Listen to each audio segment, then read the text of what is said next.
ఈరోజు 11 వచ్చినాయి, రేపొద్దున 1 రావచ్చు, అది మనకి ఇష్యూస్ కాదు. మనకు 1 వచ్చినప్పుడు వాళ్ళకు కూడా 1 రావచ్చు కదా రేపొద్దున. అంటే హెచ్చు తగ్గులు పెరుగుతూ ఉంటాయి, పెద్ద ఇష్యూ కాదు. కానీ నేనేంటంటే నేనేం చెప్తానంటే, నువ్వు తల ఎగరేయకు విజయంలో. మనం తల ఎగరేయద్దు, మనం తల ఎగరేయం.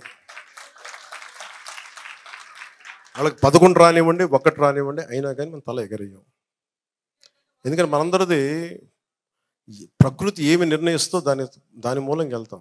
వాళ్ళకి 151 సీట్లు ఇచ్చి పరీక్ష పెట్టింది కాలం.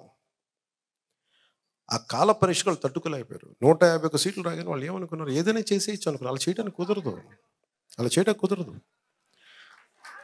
కుదరదు. అందుకనే వాళ్ళకి అది మనకు పాఠం. అది మనం వాళ్ళని తగ్గించడానికి ఇవన్నీ కాదు. నేను ఓడిపోయినా, నేనేం చెప్పాను, వాళ్ళు ఓడిపోయినా కానీ నాకు వ్యక్తిగత కక్షలు ఏమి ఉండవు. సిస్టమిక్ కరెక్షన్సే ఉంటాయి. సిస్టమిక్ కరెక్షన్స్ కొంతమంది వ్యక్తులు దొరికితే దాన్ని పర్యవసానం వాళ్ళు ఎదుర్కోవాలి తప్ప, పర్సనల్గా నువ్వు ఆ రోజు ఇవి చేశారు, ఆ సిస్టమ్, అలాంటి వ్యక్తిగత ద్వేషాలకి, దాడులకి నేను దిగను. మన వాళ్ళని కూడా దిగద్దని నేను కోరుకుంటున్నాను. తేడా మన అదేగా చూపించాలి. మనకి వాళ్ళకి ఏంటి తేడా? మనం చేయాల్సింది ఏంటంటే, వాళ్ళలా కాకుండా ఉండటం మనం చేయాల్సింది. మీకున్న శక్తి అలా ఏంటంటే హ్యావ్ డిసిప్లిన్. మనకు కావాల్సింది ఈ రోజున చాలా నిలకడ కావాలి. 21 సీట్లు ఇచ్చి ప్రజలు మనల్ని గుండెల్లో పెట్టుకున్నప్పుడు దాన్ని చాలా బాధ్యతగా ముందుకు తీసుకెళ్దాం. ఎలా దీన్ని పటిష్టం చేద్దాం, ఎలా దీన్ని ఇంకొంచెం ముందుకి బలంగా తీసుకెళ్దామని ఆలోచించాలి తప్ప, దాడులు చేయడం, ఇబ్బంది పెట్టడం, ఇది చేస్తే ఏమైపోతుంది, వాళ్ళు మనలో మనుషులే కదా, వాళ్ళు బయట వాళ్ళు కాదు కదా. చాలాసార్లు చెప్పాను, వైసీపీ నాయకు నా శత్రువు కాదు, నా ప్రత్యర్థి కాదని. ఇంగ్లీష్లో ఒక సామెత ఉంటుంది, you reap what you sow. నువ్వేదైతే నాటుతావో నీకు అదే తిరిగి వస్తుంది. నువ్వు ద్వేషం నాటితే ద్వేషమే తిరిగి వస్తుంది, నువ్వు ప్రేమ ఇస్తే ప్రేమే తిరిగి వస్తుంది. నేను ప్రేమనే ఇస్తున్నాను, ప్రేమే తిరిగి రావాలి. నేను అభివృద్ధినే ఇచ్చాను, అభివృద్ధి తిరిగి రావాలి. ఎదుటి వాళ్ళు బాగుండాలని కోరుకున్నాను, మనం బాగుండాలని ఉంటుంది. వీడు నాశనం అవ్వాలి, ఆడు పోవాలి నేను ఎప్పుడు కోరుకోను. అది ప్రకృతి విరుద్ధం. అది మీరందరూ అవన్నీ తల్లి చూసుకుంటుంది, మనకి ఎందుకు? జగజ్జనని, విశ్వమాత, విశ్వజనని, ఎవరిని ఎలా ఉంచాలో ఆవిడ, ఆ తల్లి చూసుకుంటుంది. మన పని ఏంటి, మన పని చేసుకుంటాం. ఎందుకంటే మనం ఎవరికి ఏం చేయక్కర్లే, మనం చూస్తూ ఉంటే చాలు.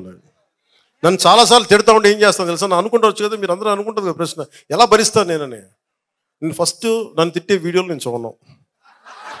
వాళ్ళు అనుకోవచ్చు చాలామంది, నాకు మళ్ళీ చెప్తున్నారు, నిన్ను ఎలా తిట్టారంటే, అమ్మ చెప్పలేదు విషయం అంటే నేను చెప్తే నేను వేరే ఆలోచన. నేనేంటంటే బై డిఫాల్ట్ సెట్టింగ్ నేను చూడను, నేను విన్నాను.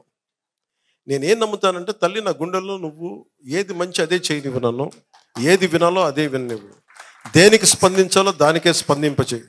ఇంకా నన్ను ఎన్ని రకాలుగా నేను చూడను నా గురించి. సో అందుకే నన్ను ఎవరిని తిట్టినాగా నాకు అర్థం కాదు. అట్లాగా ఎవరిని తిట్టినట్టు ఉండదు.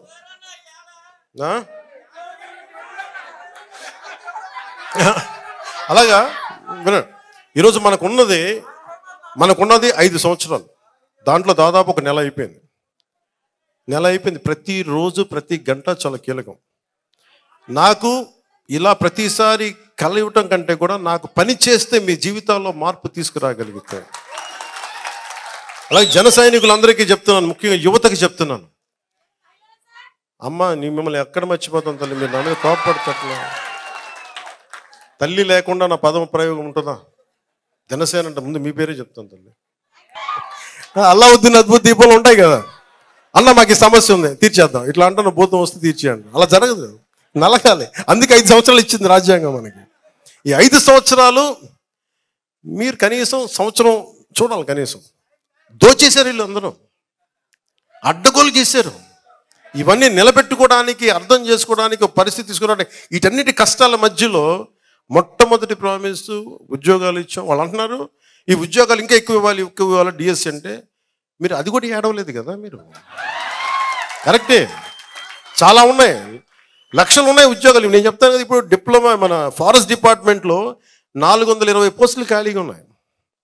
డబ్బులు లేవు, ఖజానాలో డబ్బులు ఇవ్వడానికి. ఎక్కడి నుంచి డబ్బులు ఇస్తాం? ఎర్రచందనం పట్టుకెళ్ళిపోయి అమ్మేసుకున్నారు. నేపాల్లో ఎన్ని వేల మెట్రిక్ టన్నులో ఉంది నేపాల్లో. నేపాల్ ప్రభుత్వం తిరుపతి నుంచి వెళ్ళిన ఎర్రచందనాన్ని నేపాల్ ప్రభుత్వం పట్టుకుంది. నేపాల్ ప్రభుత్వం పట్టుకుంది, కానీ మన చెక్ పోస్టులను వదిలేసింది. ముఖ్యంగా మన ఆంధ్రాలో ఉండే చెక్ పోస్టులను వదిలేసింది. వెళ్ళిపోండి. పెద్దిరెడ్డి గారి వెంటనే పంపించండి, అసలు నేపాల్ పంపించండి. మిథున్ రెడ్డి గారి పంపించండి. కానీ నేపాల్ పోలీసులకు పాప మిథున్ రెడ్డి గారు పెద్దిరెడ్డి గారు ఎవరు తెలియదు, ఆపండి అన్నారు. ఎక్కడ తీయాలంటే దాని రూట్ తిరుపతికి వచ్చింది. లాంగ్వేజ్ ప్రాబ్లం వాళ్ళకే ఉంది. వాళ్ళు ఎర్రచందనం ఒకటే లాంగ్వేజ్ కదా. ఈ ఎర్రచందనం కాహాయ్ అంటాడు, అది పట్టుకుంటారు, తీసుకెళ్తారు. పట్టుకుని ఇప్పుడు ఆ ఫైల్ నా దగ్గరికి వచ్చింది. దాన్ని ఏమంటారు, ఎర్రచందనాన్ని ఇక్కడ తీసుకురావాలి, ఏం చేయాలంటే దానికి ఏదో పెట్టి దాని గురించి కింద మీద పడుతున్నాం, తీసుకురావడానికి ఒక ప్రయత్నం చేస్తున్నాం. ఇవన్నీ మీరు చూడండి, ఇప్పుడు దాకా తెలియదు కదా మీకు. అంటే ఒక ఎర్రచందనం మనకి నేపాల్లో పట్టుబడింది అంటే మీకు ఎంత అలసత్వంగా ఉన్నాయి చెక్ పోస్టులు. మీరు అక్కడి నుంచి తీసుకొచ్చి ప్రతి చోట పోలీస్ చెక్ పోస్టులు ఉంటాయి.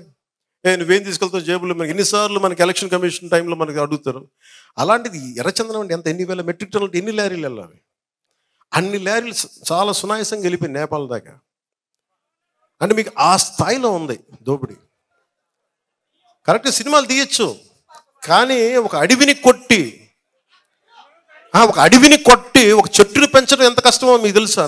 మనందరికీ తెలుసు. అది కొట్టే వాళ్ళకి తెలియదు అది సంగతి. ఒక చెట్టు కొడితే 25 చెట్లు నాటాలని అరణ్య సూక్తం చెప్తూ ఉంటుంది. ఆ చదువులు చదివితే కదా, ఆ విజ్ఞానం ఉంటే కష్టం తెలుస్తుంది. కొట్టేసుకుందాం, పెంచేసుకుందాం, అమ్మేసుకుందాం, ఏం చేసుకుంటారు? ఎక్కడ తింటారు డబ్బులు? పేపర్లు తినాలి అన్నం బదులు. మీరు ఇవన్నీ అర్థం అంటే ఎందుకు చెప్తా అంటే ఇవన్నీ మీరందరూ ఇంత లోతుగా చూస్తున్నాం. అసలు ఈ రోజున సివిల్ సప్లైస్లో ఎంత టన్నుల బియ్యం దోచేస్తున్నారో మీకు చెప్తా వచ్చాం. మనోహర్ గారికి నేను ఒకటే చెప్పాను. మనం మాట్లాడాం, సివిల్ సప్లైస్ మీ చేతిలో పెట్టాం, అక్రమ రవాణా బియ్యం మీద ఉక్కుపాదం మోపండి, అదొక్కడే మాట చెప్పాను. ఆయనకి నా అభినందనలు. బలంగా చేశారు, సీజ్ చేశారు గోడౌన్స్. కానీ వెనకున్న సూత్రధారులను పట్టుకోవాలి, ఎవరెవరో తెలియదు, ఇంకా ఎదుగుతున్నాం, చూద్దాం. అలాగే చెరువులు, మట్టి, ఇసుక, మట్టి, శ్మశానం, మైనింగ్ అన్నీ పట్టుకుపోతాం. ఇవన్నీ ఆపాలి. ఇదేంటంటే ఇది మేము ఒక్కలం చేసేది కాదు. ఒక తెలుగుదేశమో, జనసేనో, భారతీయ జనతా పార్టీ నాయకులు, గౌరవ ముఖ్యమంత్రి చంద్రబాబు గారు కాదు, మీరందరూ కలవాలి. దీంట్లో ఒక మార్పు రావాలి అంటే మీరందరూ కలిస్తే తప్ప మార్పు రాదు. అలాంటి మార్పుకి మన పిఠాపురంలో శ్రీకారం చుట్టాం. ఆ మార్పు ఒక రోజున ప్రపంచం ఇటువైపు చూస్తుంది. ప్రపంచ దేశాలు పిఠాపురం వైపు చూస్తాయి.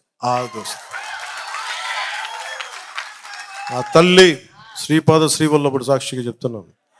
దానికి నేను ఒక సైనికుడిలా పనిచేస్తాను తెలియజేసుకుంటూ, మీ అందరూ భాగస్వామ్యంగా కావాలని కోరుకుంటూ, జనసేన నాయకులకి ప్రతి ఒక్కరికి పేరు పేరున ధన్యవాదాలు తెలుపుకుంటూ, ల్యాండ్ టైటిలింగ్ యాక్ట్